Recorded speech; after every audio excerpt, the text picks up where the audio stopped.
On est à la boutique Passion Soccer à Saint-Léonard et je suis en compagnie de Léo Ramalho, gardien de but, bien connu dans le milieu du soccer à Montréal. Léo, bienvenue. Merci beaucoup. C'est quoi les caractéristiques les plus importantes pour un bon gant? Moi, je trouve que c'est l'ajustement, le confort et l'adhérence. La quatrième chose que je trouve que je vais chercher dans un gant, c'est sa beauté. Et comment on fait l'entretien des gants?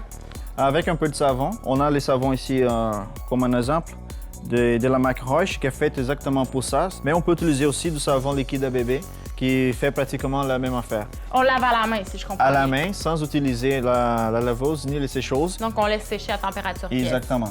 Puis tu proposais que d'avoir plus d'une paire, ça peut aider au roulement si on a une partie le lendemain, par exemple. Exactement. Parce que normalement, ça prend entre 2 et 3 jours pour que les gants puissent sécher totalement avant un match, avant un entraînement. Il y a un mythe que tout le monde pense que le plus qu'on lave les gants, qu'on enlève les grippes. Si vous lavez les gants, ça ne va pas affecter son grip, le contraire, il va améliorer. Parmi les gants que tu vois ici, est-ce qu'il y en a qui attirent plus ton attention que d'autres?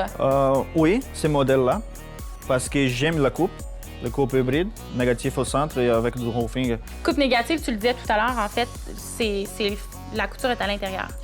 Oui, le négatif à couture à l'intérieur et le roofing, il fait un tour au doigt.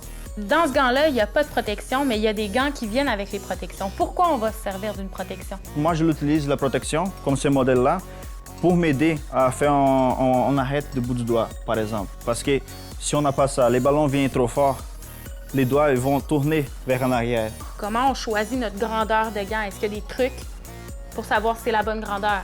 Oui, je vous conseille de laisser au moins 5 mm d'espace entre votre doigt et les bouts du gant.